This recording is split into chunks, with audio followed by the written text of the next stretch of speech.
Hi, welcome to HICSS TV. I'm Steve Sue from the BizGenix Foundation, and I'm here with Chloe Loughridge. Good morning, Chloe. Good morning! So this is really significant because Chloe is one of the very first high school students to ever present at HICSS. How's that going for you? Oh, well, I'm so honored to be here. It's really been a great experience, so thank you so much for having me. So how is it going from being an educatee to an educator? Well, it's, as they say, teaching is the best learning experience, so I've learned a ton from being able to present here at HICSS, and I've been able to work with some really great people, which has been quite exciting. So, yeah, it's been a wonderful learning opportunity. I am extremely excited to work with her. She is so smart. And you're going to see this in a minute because you think, oh, high school student presenting at HICSS, research and academia. She nails it, knocks it out of the park. And for our group that has been presenting here this week, I got to say that you and Julia, and you actually need to introduce Julia because she's part of this, but they have been among the most articulate people that I've heard here, way more so than actually the adult people on our team. So tell them a little bit about Julia. Just introduce her. Totally. So Julie and I, we met actually a few summers ago at a summer program for entrepreneurship held at MIT, LaunchX as it's called now. And when we met each other, we just sort of clicked. It was really great. And we figured out that we shared a passion for machine learning and data analytics. So we met at the summer program and we started working together right after. In fact, for the year after, we worked together on outside projects, and we were able to partner and begin working for BizGenix, on some machine learning applications. So we've been really excited to do that. And yeah, just recently, Julia was able to Skype in from California where she lives, so she was part of the presentation as well, and it was great to present with her. Actually, at the conference, she Skyped in. Right. Yeah, the wonders of technology. Indeed, yeah. Okay, so tell us a little bit about this whole BizGenix thing and to give the viewers a little bit of background as to what we're doing with BizGenix. Fantastic. So BizGenix is, BusyBee specifically, is the platform that's powered by the theory of BizGenix. Here we go. Yeah. And essentially, it's a digital platform that enables kids to pursue, it's a platform for entrepreneurial projects. So kids are able to complete long-term entrepreneurial projects on the platform, and it tracks their progress and allows them to essentially, follow the process on this platform. And so it generates data about kids, as they're working their way through this process of entrepreneurship. And that's really cool because Julia and I, our goal is to take the data generated by this platform and mine it for insights about how to increase the success of entrepreneurship. So essentially we're able to apply machine learning techniques to this data to answer the question, what are the key factors of success for entrepreneurship? And that's really exciting to us to be able to start extracting insights that can help increase the rate of success in entrepreneurship. So that's what we're doing there. So what's really exciting to me is this is the easiest interview I've ever done. I don't have to say anything. You're amazing. Okay, so to back up a little bit, let's talk a little bit about the theory of BizGenix and how that whole thing works for BusyBee, because BusyBee is the product side of it, but on the theory side of it, and being an academic conference here, I think many of these viewers will want to know, how does the system work for research? How are you collecting data, and what's the use of that data? Right, so BusyBee, basically, I believe it's called essentially there are 3 dimensions of entrepreneurship, and there are steps. So it basically has, there's a matrix, a 5x5 matrix of all the steps that a student needs to complete in order to be successful with the entrepreneurial process. And so before a student enters the platform, we collect data in the form of surveys in order to assess their interests, various background variables such as where they go to school, how old they are, their gender, age, etc., education level. And we also ask questions in order to assess their soft skills. So for example, we gauge their ability and strength with creativity, critical thinking, collaboration, and so this is in part, we get a sense of this in part from survey data when students enter the platform, and then as students navigate their way through creating a business, as they go through the stages, for example, of brainstorming a market need and designing a prototype and then coming up with a business name, we track on the system we keep track of various variables. For example, how much time a student spends on a certain task.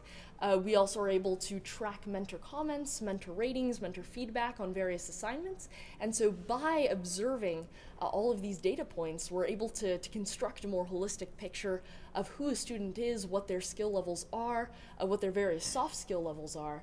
And so this data enables us to then predict things like next best steps for students, and in general track various patterns that are useful for determining what is the key to entrepreneurial success. So what are the applications of soft skills tracking? Because actually with your grade level, I know at high schools they're really focused on what is soft skills and how does that get you to college. And of course with MIT, we know that their admissions is very interested in collecting soft skills data even for admissions applications.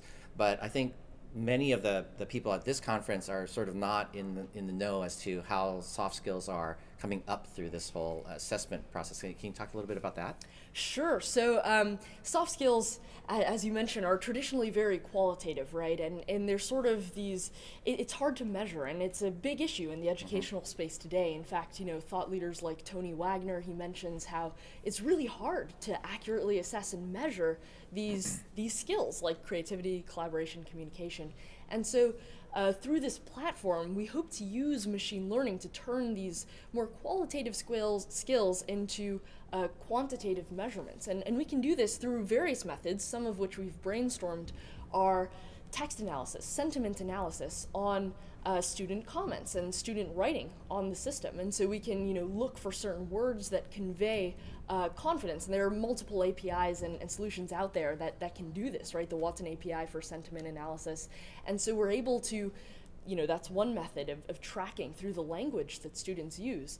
What are their levels of confidence, for example, about this idea they're talking about? Are they emitting, do they have positive emotions in regards to this certain idea or this teammate? And so you can start to analyze team dynamics, what's the charge, I guess, of the emotional interactions between two people on the platform.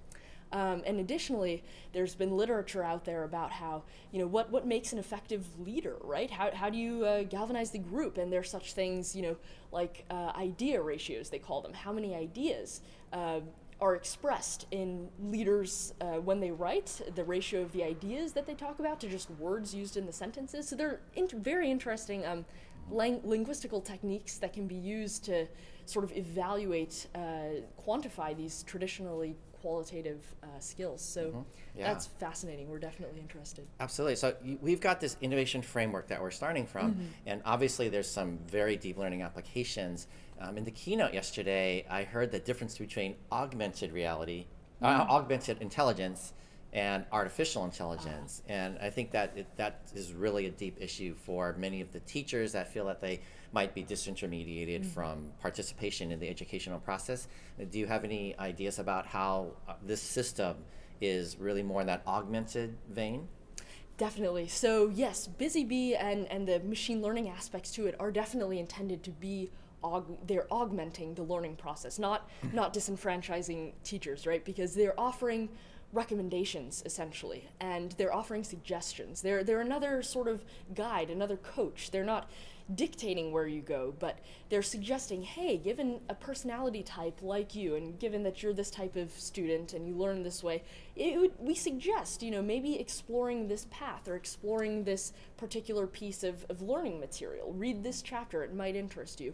And additionally, there are also opportunities for interesting generative machine learning models. For example, machine learning could use the language that a team, as they communicate with each other, as they brainstorm about their business, it's possible to design an algorithm that could take some of the keywords, the key linguistic elements, and then compose that into a catchy name for the business, and then validate that there are no use various databases. So explain the mechanics of how the system might actually come up with a name for you, and I think the idea is that you're suggesting names, right? We're using machine language to suggest names, but you as an entrepreneur still choose the name. But how mechanically does that work? So as we've brainstormed, essentially the machine learning algorithm would be able to pick up on various patterns in syllables, in words that are used, and then combine them into a potential name that's unique on the market and that could, accurately convey what your business is about. And so, yeah, as you said, it's basically you riffing with the machine. It's not the machine replacing and dictating, hey, this is the name for your business. It's helping to essentially summarize the patterns that it's seen in your conversations with other teammates, in your own brainstorming, and it's just providing another perspective. It's helping you, it's a brainstorming buddy that's essentially, helping you to find the best possible formulation for your business. There's a lot of buddies in the system, not the least of which are live mentors, right? Right. So how does the live mentorship work in this model? So in this particular model on BusyBee platform, the live mentors are able to rate using a Likert scale each student as they complete activities and tasks, and they're also able to leave comments. So they are able to convey, their feedback in a free text format. And so in this sense, live mentors are able to help guide students at every step of the process. And they're definitely an integral part of the system as well. So they're working and collaborating with the machine learning elements. So from a research standpoint, you've got all this data that's flowing in. How do you use that?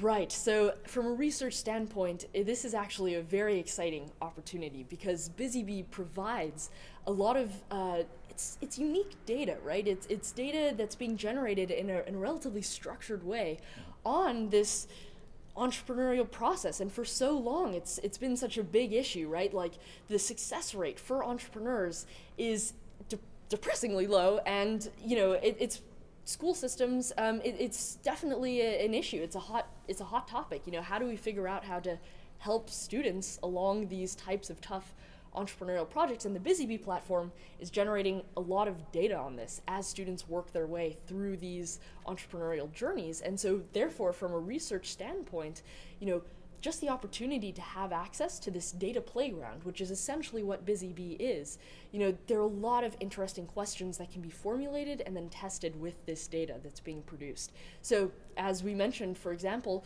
what are the key factors for entrepreneurial success? What are the key, what's the optimal team dynamic? What's the optimal team construction for ensuring success in a certain industry?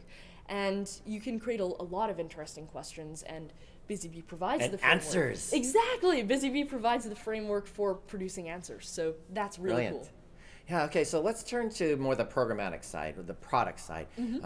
You participated in LaunchX, which is MIT's feeder system for high school students to get to MIT, and you did the analog camps. But tell us a little bit about the LaunchX platform that's been built off of the BizGenix system. Sure. So yes, as mentioned, I did have a chance to participate in the summer program. It was a wonderful experience, and then after that, I went on to start a club at school to help other peers, become entrepreneurs as well. And another great learning opportunity. This year we were so excited that BusyBee BizGenix has developed a digital platform for LaunchX, and it essentially provides a digital space for mentors to communicate with teams and for teams to track their progress. And this has definitely been a great, it's a great help to streamline the process and to help teams, keep track of where they are and provide a common meeting place for mentors. So, do you recall how many students are on this platform right now? Yes, in fact, 8,000 students across a large world. A large number of countries are participating on this platform. Yeah. So and mentors. Yeah, and mentors. So it's a global high school entrepreneurship movement, which is just fantastic. The high school kids are ahead of the graduate students. Yeah. You gotta catch the grad students up, right? Yeah. Next task. Yeah.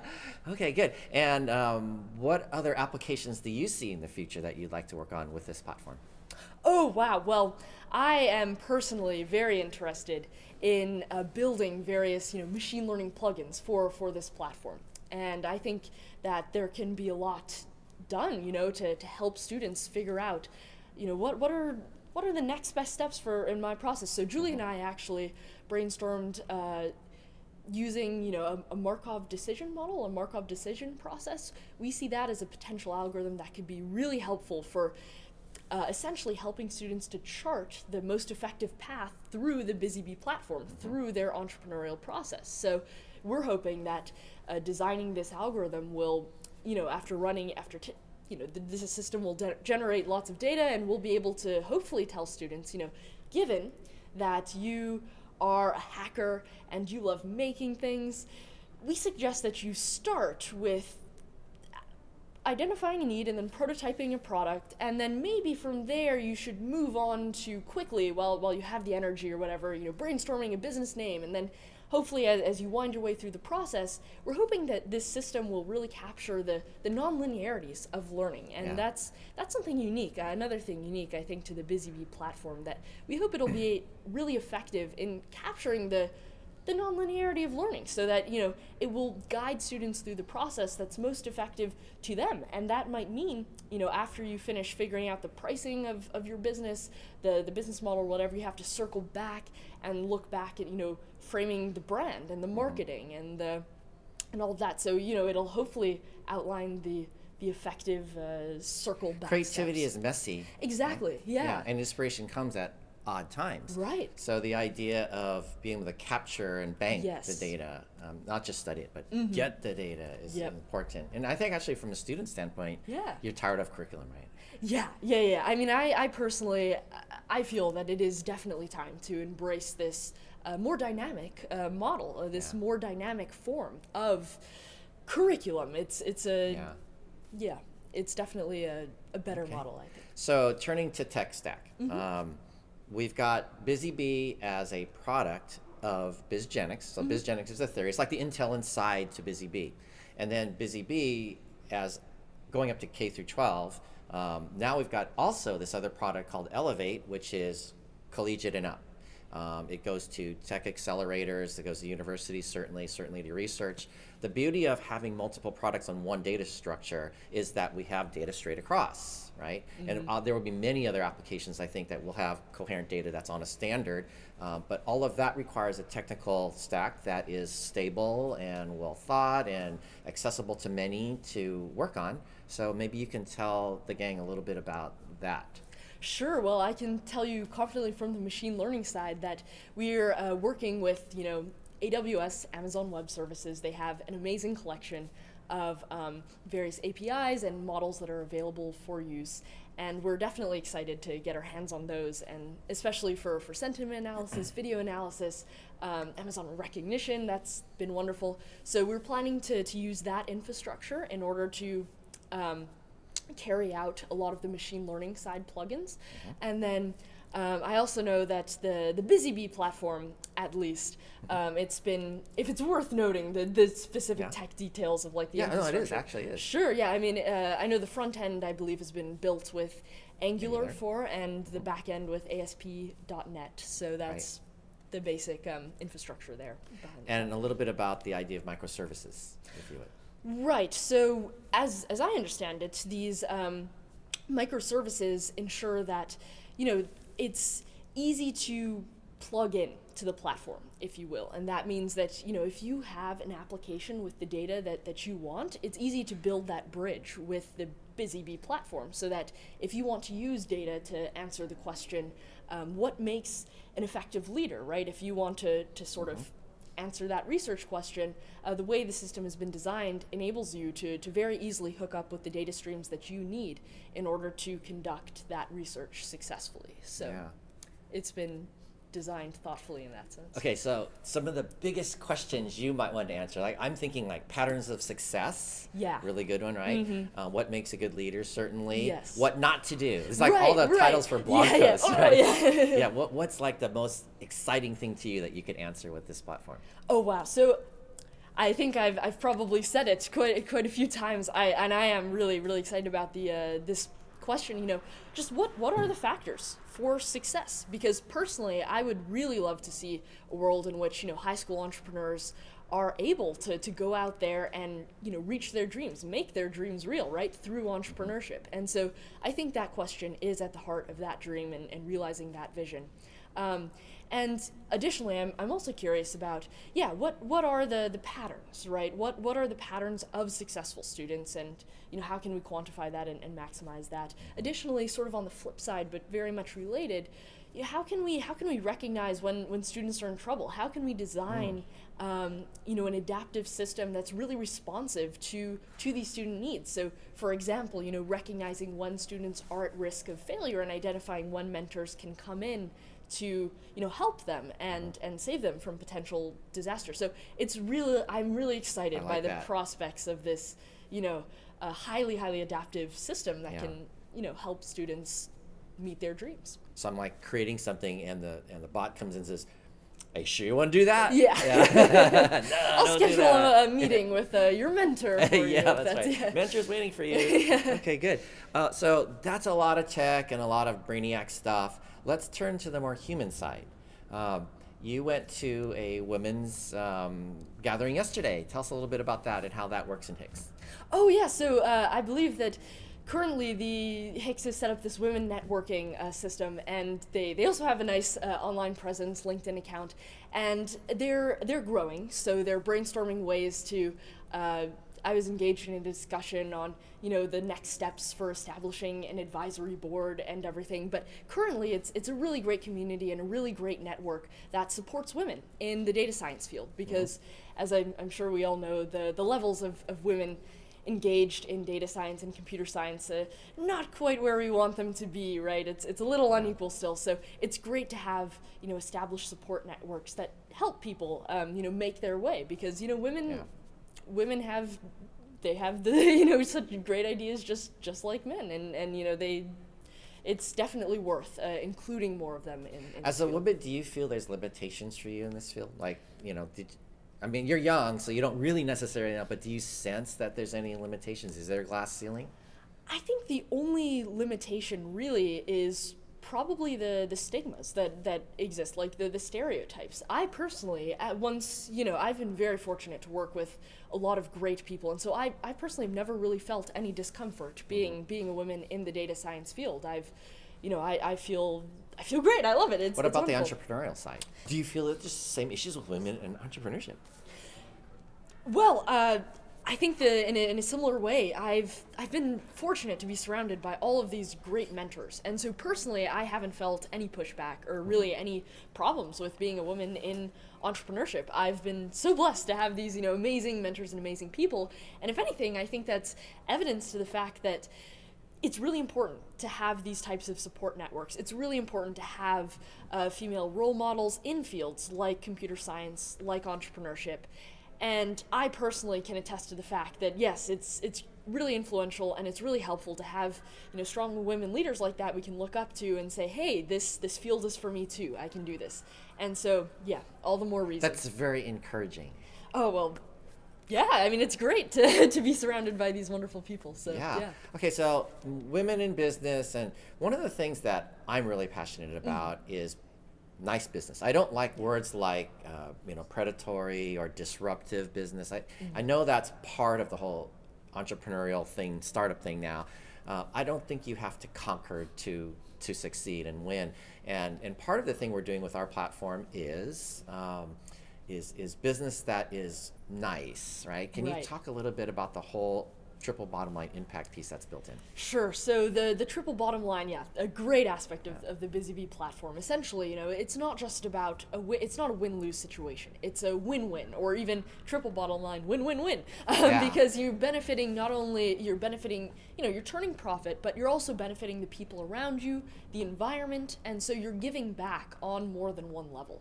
And I think that's really important in business. And I believe that BusyBee is doing an Earth Day hackathon or inventathon that addresses this very triple bottom line idea, where kids are going to be asked to identify needs in their community and develop a product that can be turned into a sustainable business, to support and to address those needs, while at the same time innovating in a way that's sustainable in terms of the environment, and so benefiting in the environment. Yeah. Well, and in fact, if we look at like where we're going as an economy, as we go to post-scarcity, well, we have lots of things already. And in fact, you already see it, right? This is not so much of a needs-based society; it's wants-based. The branding layer is more important. if we're looking ahead to the future, the thing that becomes the equity or the type of currency we're after is things like social equity, Right. particularly for your generation, right? So you see all the things with eco-friendly and non-GMO and Right. local and Right. those things. So how does that manifest in your head as far as where the entrepreneurial community is going? Is it going there yet? Well, I mean, obviously platforms like BusyBee are helping to push it in that direction. And so from my perspective, of course, working with BusyBee, I see definitely a positive trend in that direction, right? Where kids are being encouraged to go out there and make products that benefit, bring benefits on all of those levels, right? So, of course, definitely bringing that social awareness to entrepreneurship. So, and then I just mentioned the branding layer. And to me, branding is company storytelling or product storytelling. The word story is kind of the governing word there. And that to me is also more feminine in nature than the sort of predatory, Sun Tzu, business we conquer. Do you have any sense for how branding works in the future? And because obviously it's really baked into the system. Definitely. Well, I think we're moving towards a future where it's collaborative, not competitive, right? And I think that's really important. And I mean, there are studies out there, I think, talking about how, women are naturally sort of, compassionate and they want to bring everyone in. And so another reason to really inspire rising, young women to get into these types of fields, because I think the future is going there, where it's about including people, it's about sharing meaning, positive meaning, and, collaborating in that sense, as opposed to, competition and cutthroat, business and whatnot. So I think that yes, it is heading in that direction as we reach that age of non-scarcity, and I think it's all the more reason to get more young women involved in entrepreneurship. Totally. Okay, so where's the future? Do you have any insights just to drop at this last moment? Wow, well, I mean, I'm excited with the future, given that BusyBee is a part of it. Me too. I think that basically sums it up, right? We're headed towards this era of collaboration in business, and we're headed towards the age of triple bottom line businesses, right? Where kids are benefiting, turning profit, but benefiting people and the environment along with it. So I'm excited, and I think that, with platforms like these, we'll enable more kids to go out there and reach their dreams, essentially. So I'm excited. I feel like my work is done. The world is in good hands with people like you, Chloe. I'm so happy to be with you. Yeah? Well, thank you. It's really been an honor to work with you and BusyBee, so thank you. All right. Well, so for HICSS TV, I'm Steve Sue, and this is Chloe! Aloha.